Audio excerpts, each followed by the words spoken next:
said, I don't want to get too lengthy, but then it says in the 45th verse, again, the kingdom of heaven is likened to a merchant man seeking goodly pearls, who when he had found it, one pearl of great price, went and sold all that he had and bought it. I can't stress enough how much I have to lay down everything. I'm the son of a pastor since I was probably 2 years old. I've been in this way for, well, I'm 47 now. I've been a Christian that long. That's almost not fair to say, because when I was young, I did young things that young people do. I didn't turn away from God, but I didn't do my best to serve God either. But I can remember when I gave my life to God, right up here, my pastor led me in basically a sinner's prayer, one of the first times I'd ever heard him do it like that. And when I said yes that time, you know, there are people out there that are absolutely running and they haven't said yes yet, and they can't understand why their life is so miserable. It is absolutely miserable. Every time, every hand they turn, nothing good comes out of it. I was telling my wife the other day, I said, you know, don't these people see that when you talk about God's people, when you absolutely go out there to live in the world to prove to God that you don't have to do it this way, you're taking a chance on your life. Yep. And that's the reason why their life is so miserable. And it's incredible. It's incredible that people's eyes just can't, you want to shake them and go, look, just try it one time. You're so happy with your life now that you don't want to try it, you know? It's just amazing to me. But once you find the pearl of great price, once you find him and you fall in love with him, it'll change your life forever. You know, one of my big things is relationship. Relationship is everything. It's not a one-way street. It cannot be. A relationship cannot be a one-way street.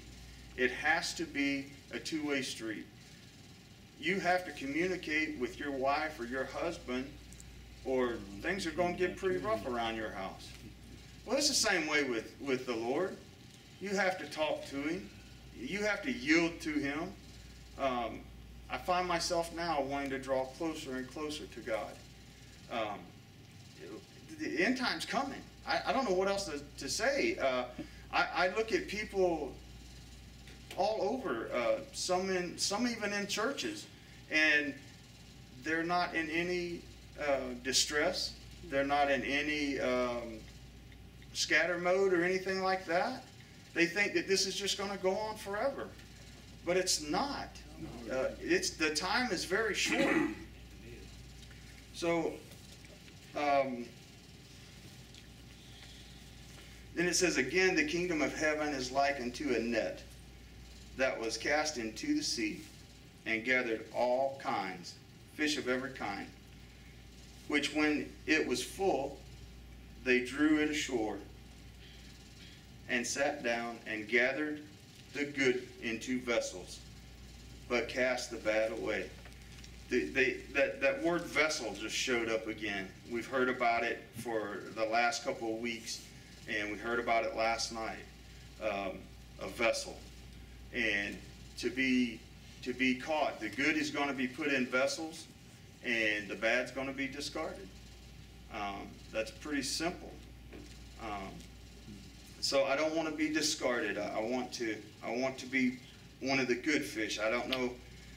In order to do that, you have to change. At some point in time, you have to change to be a good fish. You know, that vessel. I don't know. Maybe we could type that as a new house. You know, not made with hands. I don't know if that's fair to say. Would you say, Sister Marla? I always think of vessels of gold. Pitchers of silver. Vessels. Remember, Paul's writing. He talks about vessels of gold and silver and wood and earth. Mm-hmm. Absolutely. So, to be a vessel, Brother Marlowe got up and talked about a vessel, I believe it was Wednesday night or Sunday night about a week or so ago. And he was talking about how the vessel, the name of the vessel really doesn't matter. Right. It matters least and least. But the vessel matters. Yes, it does. The vessel matters. A clean vessel matters. I was thinking along those lines, a vessel. You know, the only thing that's really is good about a vessel is who made it. Art, vases, all of that, they stamp it. And I'm thinking, Lord, I want to have your stamp on me. When you put me on the potter's wheel, when you sand me with the sandpaper, when you put me in the kiln, and bring me back out, I hope I'm good enough, clean enough, shiny enough, whatever it takes to have you put your stamp on me so that everyone will know that I'm a child of God. That's our goal, right? Yes, sir. Yes. Let's see.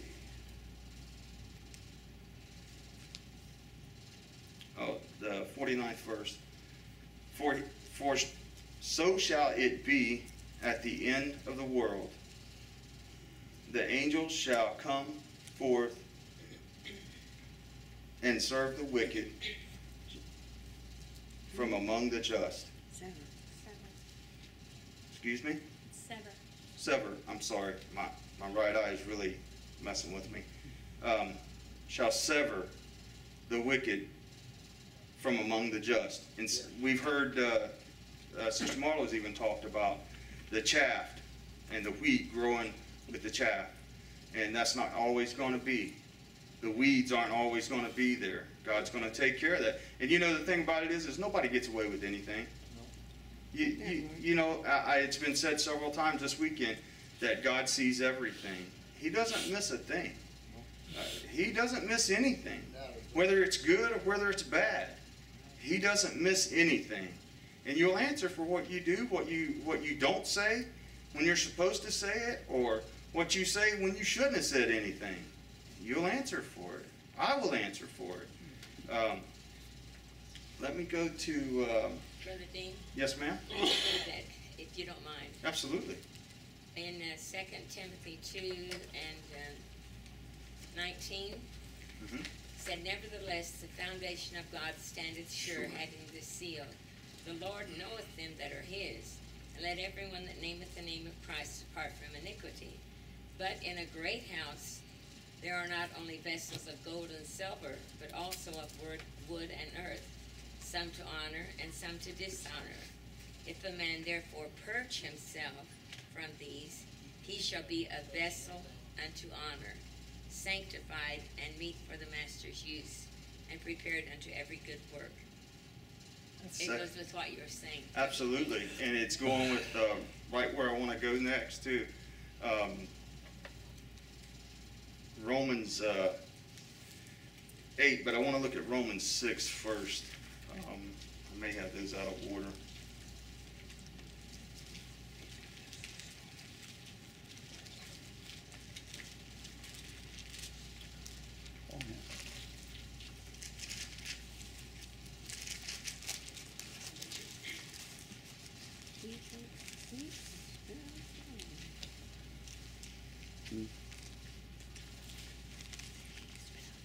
What shall we say? This is Romans 6, the first verse. What shall we say then?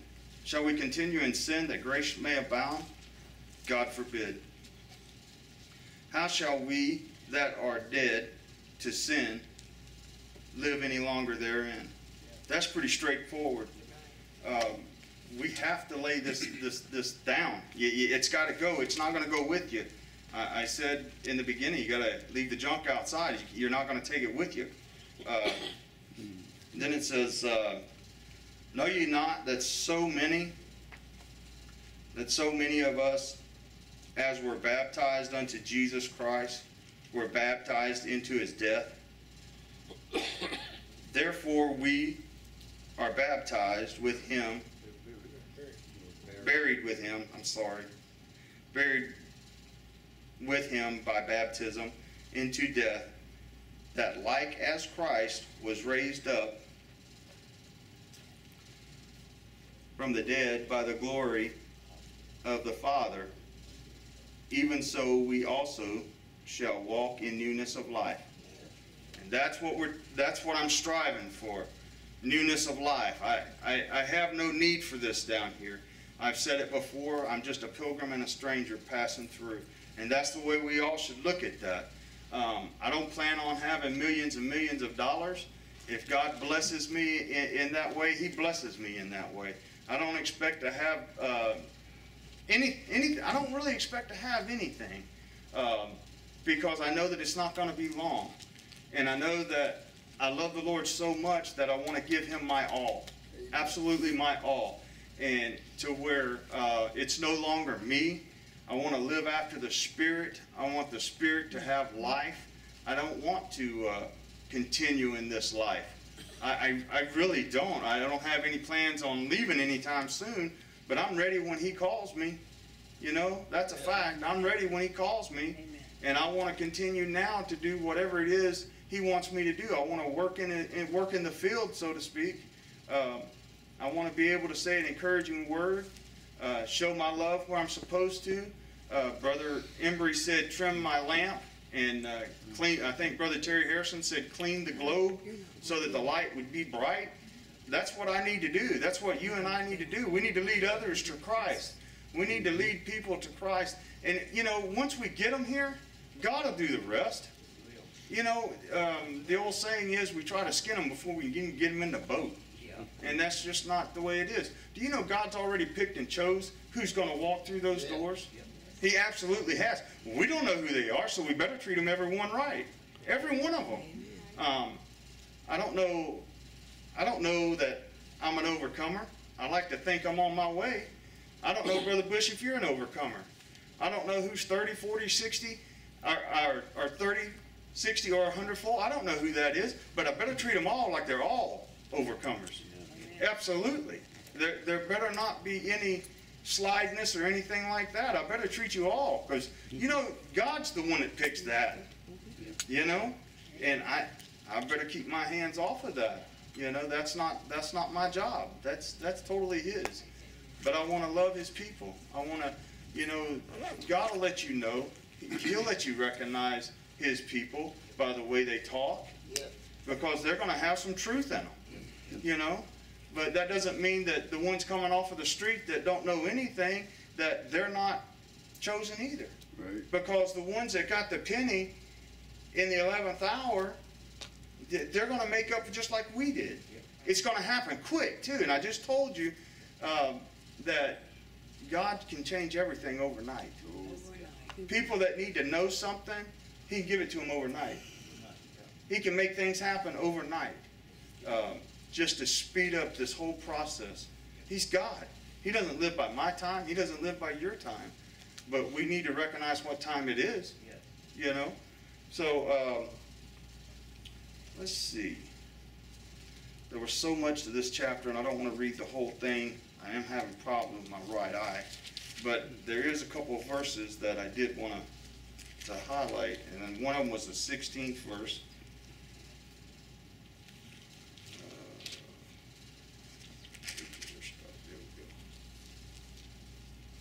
Know ye not that whom ye yield yourselves servants to obey, the servant ye are to whom you obey, whether of sin unto death, or to obedience to righteousness. But God be thanks that ye were servants of sin, but ye have obeyed from the heart, that from form of doctrine which was delivered unto you. So it's who you lend yourself to. There is a choice. There's a choice that you have to make. I tell my children that, you know, before you decide to go do something, you have a split second, a moment, 10 minutes, whatever it may be, of what to do. Is this the right way to do it, or is this the wrong way to do it? Is it, do I know better to do this?